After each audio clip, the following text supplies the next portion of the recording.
Auzubillahiminash-shaytanir-rajeem. Bismillahir-rahmanir-rahim. Assalamu alaikum dear students. Myself Ikra Nazish and I am your biology teacher. अच्छा students, last lecture में हमने biology की definition देखी थी, उसकी फील्ड्स डिस्कस की थी और उसकी सब फील्ड डिस्कस की थी, ठीक है। और आज के लेक्चर में हम दो टॉपिक्स कवर करेंगे जो है relation of biology with other sciences and the second topic is careers in biology, ठीक है। तो अपने फर्स्ट टॉपिक की तरफ चलते हैं, that is relation of biology with other sciences. अच्छा स्टूडेंट्स, हम बियोलॉजी क्यों पढ़ते हैं, बियोलॉजी इतना इंपॉर्टेंट क्यों है, हम उसको क्यों पढ़ रहे हैं, क्यों स्टडी कर रहे हैं? तो स्टूडेंट्स, हम बियोलॉजी इसलिए पढ़ते हैं क्योंकि बियोलॉजी सिर्फ लाइफ प्रोसेसेस में इन्वॉल्व नहीं है, बल्कि ये दूसरी नेचुरल साइंसेस के साथ मिलके भी हमारी लाइफ में एक बड़ा इंपॉर्टेंट रोल प्ले करता है। और ये कौन कौन सी साइंसेस के साथ मिलता है, इसको हम वन बाय वन डिस्कस करेंगे। केमिस्ट्री के साथ कंबाइन होता है, लिंक होती है बियोलॉजी, और फिजिक्स के साथ, मैथ्स के साथ, स्टैट्स के साथ, इकोनॉमिक्स के साथ, ये मैं आपको डिटेल में आगे पढ़ाती हूँ। और स्टूडेंट्स, बियोलॉजी नेचुरल साइंसेस के साथ लिंक करती है, तो इसलिए बियोलॉजी को एक इंटरडिसिप्लिनरी साइंस कहा जाता है। ओके, होपफुली आपको ये क्लियर हो गया होगा। अब हम वन बाय वन आके देखते हैं कि बियोलॉजी किस तरह से अदर साइंसेस के साथ लिंक करती है और क्या रोल प्ले करती है। तो सबसे पहले इसमें हमारे पास आ जाता है बायोकेमिस्ट्री। तो स्टूडेंट्स, मैंने आपको फर्स्ट लेक्चर में ये बताया था कि आपने टर्मिनोलॉजी को देखना है, ठीक है, कि अगर आपने टर्मिनोलॉजी को अंडरस्टैंड कर लिया, उस टर्म को अंडरस्टैंड कर लिया कि वो टर्म क्या है, तो आपको उसकी definition, explanation, each and everything खुद ही क्लियर हो जाएगा कि उसमें आपने क्या लिखना है। तो सबसे पहले हमारे पास है बायोकेमिस्ट्री। ये बियोलॉजी और केमिस्ट्री का कॉम्बिनेशन है। बियोलॉजी का तो आप लोगों को ऑलरेडी पता है, what is biology. Biology study of life है। और केमिस्ट्री क्या है, केमिस्ट्री में हम केमिकल रिएक्शंस को, केमिकल सब्सटेंसेस को स्टडी करते हैं। तो बायोकेमिस्ट्री में हम क्या करेंगे, बायोकेमिस्ट्री में हम उन केमिकल रिएक्शंस या केमिकल सब्सटेंसेस को स्टडी करेंगे जो लिविंग ऑर्गेनिजम्स के अंदर हो रहे हैं। अब कौन से केमिकल रिएक्शन लिविंग ऑर्गेनिजम्स के अंदर हो रहे हैं वो हम देख लेते हैं। डाइजेशन ऑफ फूड, ठीक है, और इसके अलावा प्लांट्स जो है वो फूड प्रिपेयर करते हैं, सनलाइट को यूज करते हैं, वाटर को यूज करते हैं, ठीक है, उस फोटोसिंथेसिस कहा जाता है उस प्रोसेस को, ये भी एक केमिकल रिएक्शन है। और उसके बाद रेस्पिरेशन आ जाता है, सेलुलर रेस्पिरेशन आ जाती है, ठीक है इसमें। तो ये सारे केमिकल रिएक्शंस है और इसको हम बायोकेमिस्ट्री में लिविंग ऑर्गेनिजम्स में स्टडी करते हैं। होपफुली आपको बायोकेमिस्ट्री का क्लियर हो गया होगा। अब हम चलते हैं अपनी नेक्स्ट फील्ड की तरफ जो है बायोफिजिक्स। बायोफिजिक्स में बियोलॉजी किसके साथ कंबाइन कर रही है, कॉम्बिनेशन बना रही है फिजिक्स के साथ, ठीक है। अब फिजिक्स क्या है, बायोफिजिक्स में बेटा हम ये देखते हैं कि किस तरह से फिजिक्स के जो लॉज हैं, फिजिक्स के प्रिंसिपल्स हैं, वो ह्यूमन लिविंग ऑर्गेनिजम्स पे अप्लाई हो रहे हैं, जिससे हमें ये पता चलता है कि लिविंग ऑर्गेनिज्म की जो बॉडी है वो किस तरह से वर्क करती है, ठीक है। अब ये होता कैसे है, फिजिक्स के कौन से लॉज है, मैं आपको एक दो एग्जांपल्स देती हूँ। फॉर एग्जांपल ब्लड प्रेशर है, ठीक है। ब्लड प्रेशर में फोर्स यूज होती है, ठीक है। हम सुनते कैसे हैं, हेयरिंग, उसमें साउंड वेव्स के जरिए हम सुनते हैं। देखते कैसे हैं, लाइट रेज के जरिए हम देख रहे होते हैं, लाइट रेज इन्वॉल्व होती हैं उसके अंदर। तो ये सारे क्या है, ये फिजिक्स के लॉज हैं, प्रिंसिपल्स हैं, जिनसे हमें इनको समझने में हेल्प मिलती है, बियोलॉजी के प्रोसेसेस को समझने में हेल्प मिलती है। इसको क्या कहते हैं, बायोफिजिक्स कहते हैं। होपफुली आपको ये क्लियर हो गया होगा। अब हम चलते हैं अपनी नेक्स्ट फील्ड की तरफ, दैट इज कंप्यूटेशनल बायोलॉजी। मैं आपको अगेन बता रही हूं कि अगर आपने टर्म को अंडरस्टैंड कर लिया कि वो किसका कॉम्बिनेशन है तो आपको क्लियर हो जाएगा, ठीक है। अच्छा student, what is computational biology? Computational biology is a combination of biology and computer. अब हम कंप्यूटेशनल बायोलॉजी में देखेंगे कि किस तरह बायोलॉजी कंप्यूटर के साथ लिंक करके अपना रोल प्ले करती है, ठीक है। अच्छा स्टूडेंट्स, आप टेस्ट करवाने मेडिकल लैब्स जाते होंगे, एचबी का टेस्ट है, सीबीसी है, इसी तरह और भी काफी टेस्ट करवाने जाते होंगे।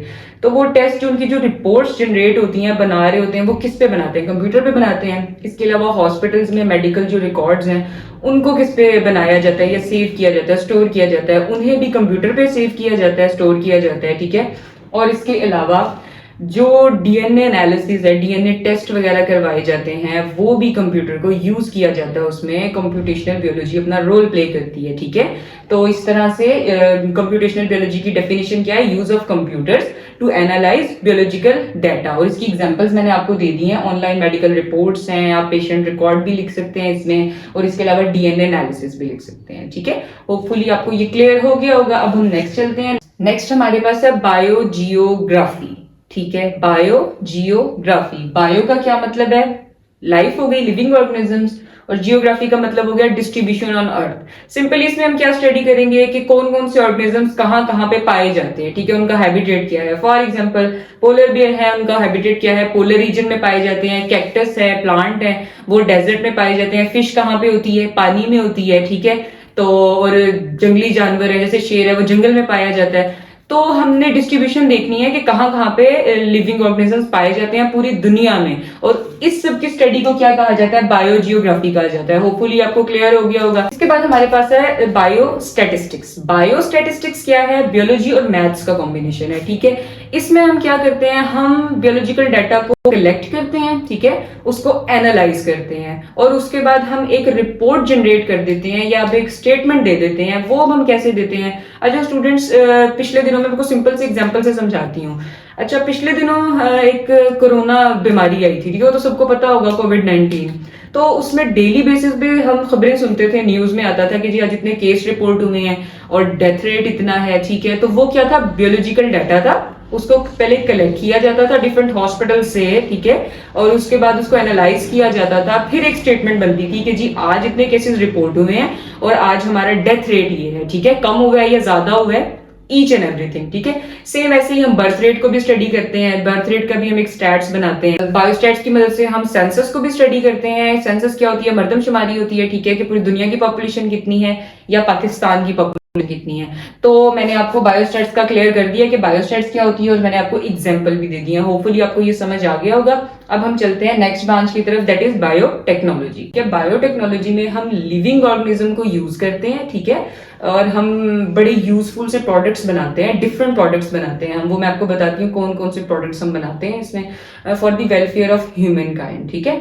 तो इसमें सबसे पहले हमारे पास हम मेडिसिन में देख लेते हैं, एंटीबायोटिक्स बनती हैं, बैक्टीरिया को यूज करते हैं, हम एंटीबायोटिक्स बना लेते हैं, वैक्सीन्स बनाते हैं, इंसुलिन्स बनाते हैं, ठीक है। और इसके अलावा फूड इंडस्ट्री में यूज होती है, लाइक चीज बनानी है, ब्रेड बनानी है, यीस्ट, तो पिज्जा डो बनानी है, उसमें यीस्ट यूज हो रही होती है। और इसके अलावा स्टूडेंट्स बेवरेजेस बनती हैं डिफरेंट, और भी बड़े सारे इसके यूजेस हैं, ठीक है। तो बायोटेक्नोलॉजी में सिंपली हम लिविंग ऑर्गेनिज्म को यूज करते हैं और हम बड़े यूजफुल से प्रोडक्ट्स बनाते हैं। होपफुली आपको ये क्लियर हो गया होगा, एग्जांपल्स भी मैंने आपको दी हुई हैं। इसके बाद हमारे पास आ जाती है बायो इकोनॉमिक्स, ठीक है। बायो इकोनॉमिक्स क्या है, सिंपली स्टूडेंट्स बियोलॉजिकल रिसोर्सेज को हम यूज करते हैं फॉर इकोनॉमिक बेनिफिट के लिए। अब वो हम कैसे यूज करते हैं, ठीक है।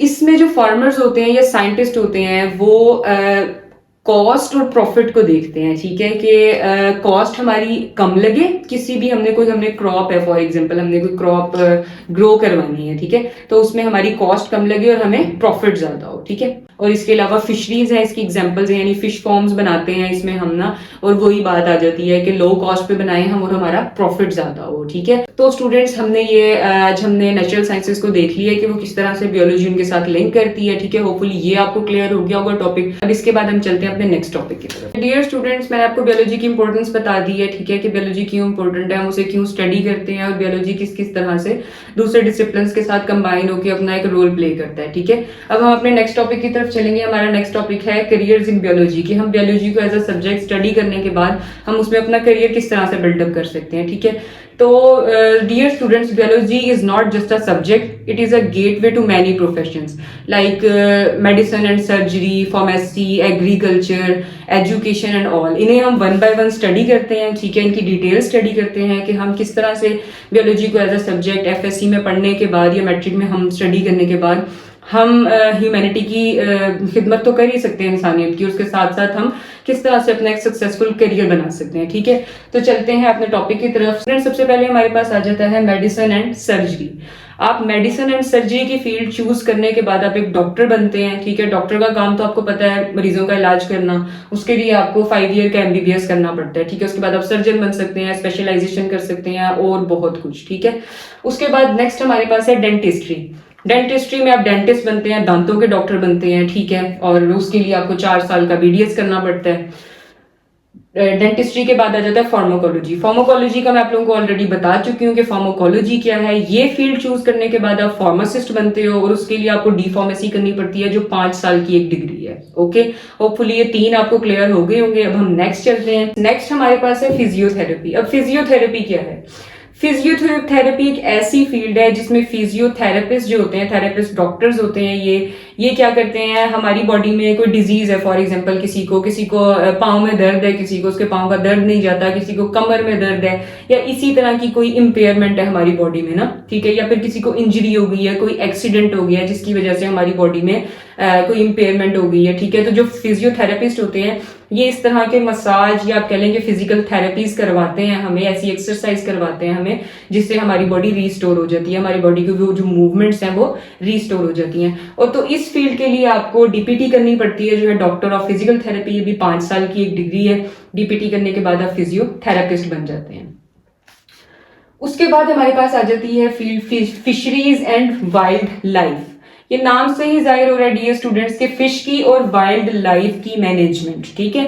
फिश फॉर्म्स आ जाते हैं इसमें, फिश फॉर्म्स आ जाते हैं, वाइल्ड लाइफ प्रोटेक्शन आ जाती है। वाइल्ड लाइफ में जो भी लिविंग ऑर्गेनिज्म मौजूद हैं, प्लांट्स हैं या जो भी, उनकी प्रोटेक्शन की जाती है इसमें फिशरीज और वाइल्ड लाइफ में। और इसके लिए आपको बीएस जोलॉजी की डिग्री लेनी पड़ती है या फिर फिशरीज की भी एक प्रॉपर फील्ड है उसकी डिग्री लेनी पड़ती है। उसके बाद आप इस फील्ड को चूज कर सकते हैं। नेक्स्ट हमारे पास है एग्रीकल्चर। एग्रीकल्चर की फील्ड, इसमें आपको प्रॉपर बीएस एग्रीकल्चर की डिग्री करनी पड़ती है। उसके बाद आप ये फील्ड चूज कर सकते हैं, ठीक है। और इसमें क्या होता है, इसका अंदर काम क्या होता है, क्रॉप प्रोडक्शन को इम्प्रूव करना, हाई यील्ड क्रॉप प्रोड्यूस करना, ठीक है, अच्छी क्वालिटी की क्रॉप, और इसके अलावा पेस्ट कंट्रोल, ठीक है। तो ये सब कुछ आप इसमें करते हैं, एग्रीकल्चरिस्ट इसमें करते हैं।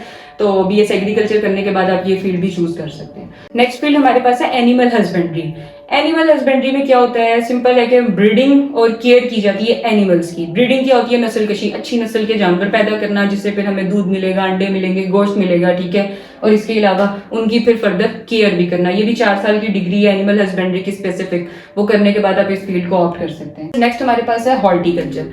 अब हॉर्टिकल्चर में क्या होता है, हॉर्टिकल्चर में सिंपल आप नर्सरीज बना सकते हैं, ठीक है, फ्लावर्स की नर्सरीज बना सकते हैं, फ्रूट गार्डन्स बना सकते हैं, अच्छी क्वालिटी की आप फ्रूट्स और फ्लावर्स प्रोड्यूस कर सकते हैं। इसके लिए भी प्रॉपर बीएस 4 ईयर हॉर्टिकल्चर की डिग्री है। उसके बाद आप इस फील्ड को चूज कर सकते हैं। हॉर्टिकल्चर के बाद अब हमारे पास आ जाते हैं नेक्स्ट फॉरेस्ट्री। अब फॉरेस्ट्री में क्या होता है, फॉरेस्ट्री में हम फॉरेस्ट की मैनेजमेंट करते हैं, ठीक है, उसकी कंजर्वेशन करते हैं, देखभाल करते हैं। इसके लिए भी हम बीएस 4 ईयर हमें करना पड़ता है। बॉटनी वाले भी इस फील्ड को चूज कर सकते हैं। इसके अलावा बीएस फॉरेस्ट्री की सेपरेट एक डिग्री है, वो करने के बाद भी आप इस फील्ड को चूज कर सकते हैं। उसके बाद आ जाता है फार्मिंग। फार्मिंग नाम से ही जाहिर हो रहा है, फॉर्म्स बनाना, पोल्ट्री फार्म, डेयरी फॉर्म्स बनाना या फ्रूट फॉर्म्स भी बना सकते हैं। तो इसमें भी 4 ईयर की डिग्री होती है बीएस की फार्मिंग की, उसको आप चूज कर सकते हैं, ठीक है। और उसके बाद आप इस फील्ड को ऑप्ट कर सकते हैं।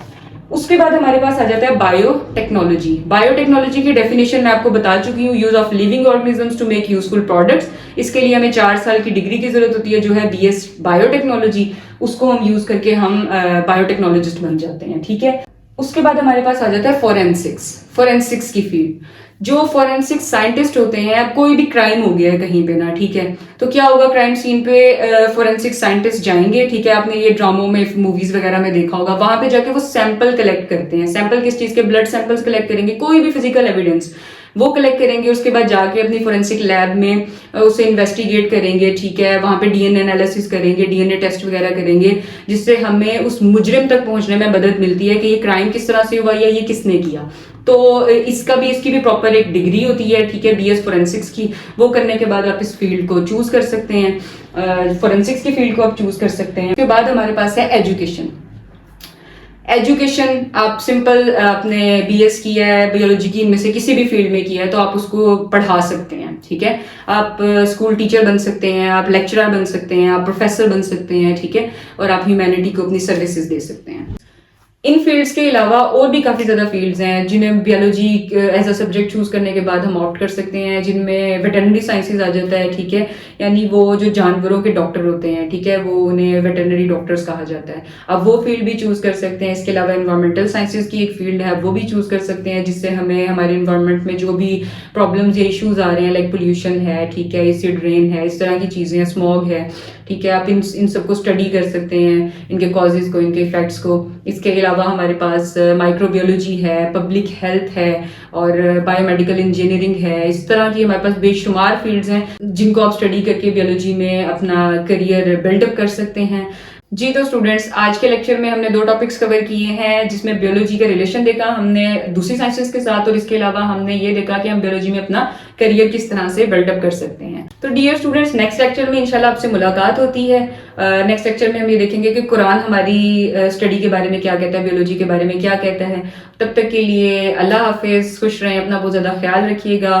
और इसी तरह के इन्फॉर्मेटिव लेक्चर के लिए मेरे चैनल को लाइक करें, फॉलो करें, सब्सक्राइब करें और शेयर करें। Thank you so much. अल्लाह हाफिज़।